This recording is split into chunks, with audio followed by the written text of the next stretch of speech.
Last વિડીયોમાં આપણે જોયું કે આઈસીએમએસ મોડ્યુલમાં કેડર માસ્ટરમાં કેડરની એન્ટ્રી કેવી રીતે થઈ શકે. આ વિડીયોમાં આપણે જોઈશું કે આઈસીએમએસ મોડ્યુલમાં મોડ ઓફ રિક્રુટમેન્ટ પેજમાં ડેટા એન્ટ્રી કેવી રીતે કરી શકાય. તો સીસીએ મેનુમાં આઈસીએમએસ મોડ્યુલમાં મોડ ઓફ રિક્રુટમેન્ટ પેજમાં જઈએ. આપ જોઈ શકો છો કે મોડ ઓફ રિક્રુટમેન્ટ પેજમાં નેમ ઓફ ડિપાર્ટમેન્ટ અને નેમ ઓફ એચઓડીનો જે ડેટા છે એ ઓટો ફેચ આવી ગયો છે. કેડરનું નામ સિલેક્ટ કરીએ. આપણે જે પણ કોઈ કેડર માસ્ટરમાં એડ કરી હશે તે જ કેડર આપને મોડ ઓફ રિક્રુટમેન્ટ પેજમાં કેડર નેમ નામના ડ્રોપડાઉનમાં દેખાશે. કેડર સ્ટ્રેન્થનો data auto calculate HRMS portal પરથી ઓટો ફેચ ડિસેબલ મોડમાં આવી ગયો છે. મોડ ઓફ રિક્રુટમેન્ટ સિલેક્ટ કરી લઈએ. રેશિયો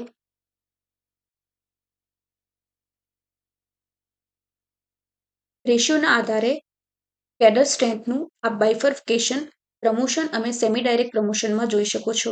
જેમાં પ્રમોશનને ટોટલ સેન્કશન કેડર સ્ટ્રેન્થ 1259, જ્યારે સેમી ડાયરેક્ટ પ્રમોશનમાં 2517 છે. ફિલ્ડ પોસ્ટમાં ડેટા મેન્યુઅલી એડ કરીએ. ફિલ્ડ પોસ્ટનું જે ટોટલ છે તે 146 થવું જરૂરી છે. આપ જોઈ શકો છો કે વેકન્ટ પોસ્ટ જે છે તેનો ડેટા ઓટો કેલ્ક્યુલેટ ડિસેબલ્ડ મોડમાં દેખાઈ રહ્યો છે. Date of recruitment rules,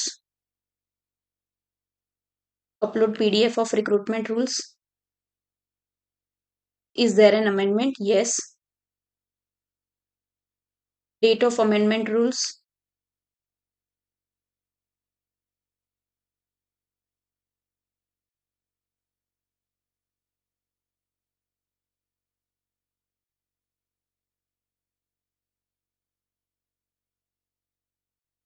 Upload PDF. Multiple amendment click કરવા માટે એડ મોર અમેન્ડમેન્ટ પર ક્લિક કરવાનું રહેશે, જેથી મલ્ટિપલ અમેન્ડમેન્ટ એડ કરી શકાશે.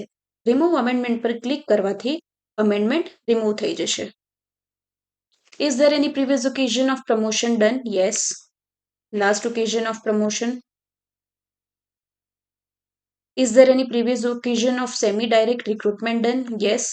Last occasion of semi-direct recruitment. Semi-direct exam conducted by. Is reservation applicable? Yes. પ્રમોશનની તારીખમાં ડેટા એડ કરીએ.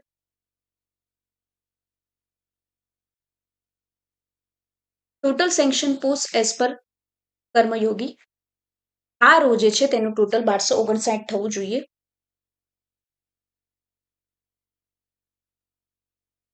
અનરિઝર્વડ જે છે તેમાં ડેટા ઓટો કેલ્ક્યુલેટ ડિસેબલ્ડ મોડમાં આવી ગયો છે. Post to be filled. આ રોનું ટોટલ 100 થવું જરૂરી છે.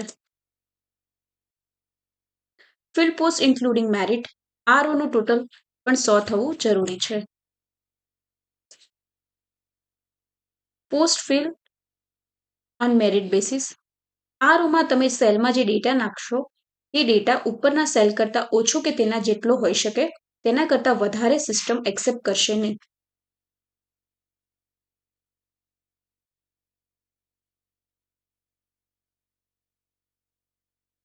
પ્રમોશનની તારીખમાં ડેટા એડ થઈ ગયો છે. Semi direct promotion. Total sanction post as per Karmayogi. આ રોનું ટોટલ 2517 થવું જરૂરી છે.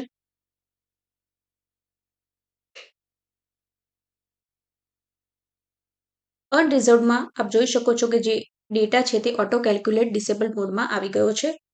Post to be filled. આ રોનું ટોટલ 46 થવું જરૂરી છે. Filled post including merit. આ રોનું ટોટલ પણ 46 થવું જોઈએ.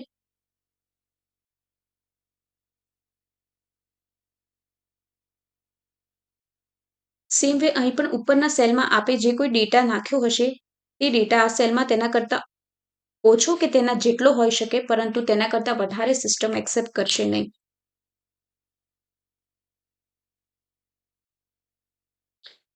સેમી ડાયરેક્ટ પ્રમોશનની તારીખમાં પણ ડેટા એડ થઈ ગયો છે. સેવ કરી લઈએ.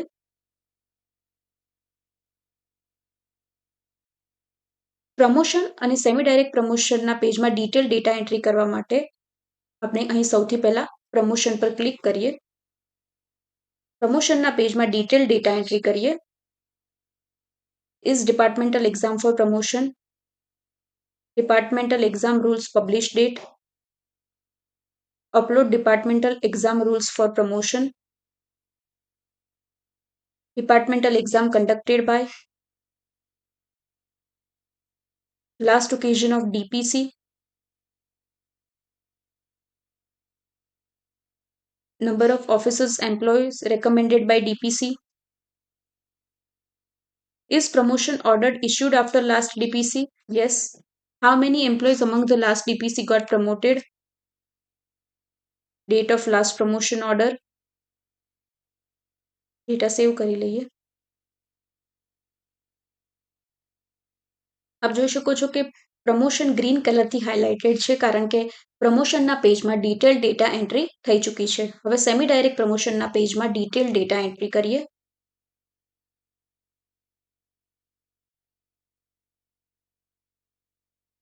Semi direct exam rules date. Upload semi direct examination rules. Last promotion order date by semi direct.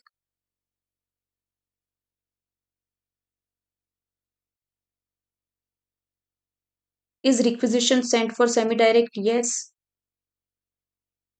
Number of posts covered under requisition. Date of requisition sent. Data save કરી લઈએ.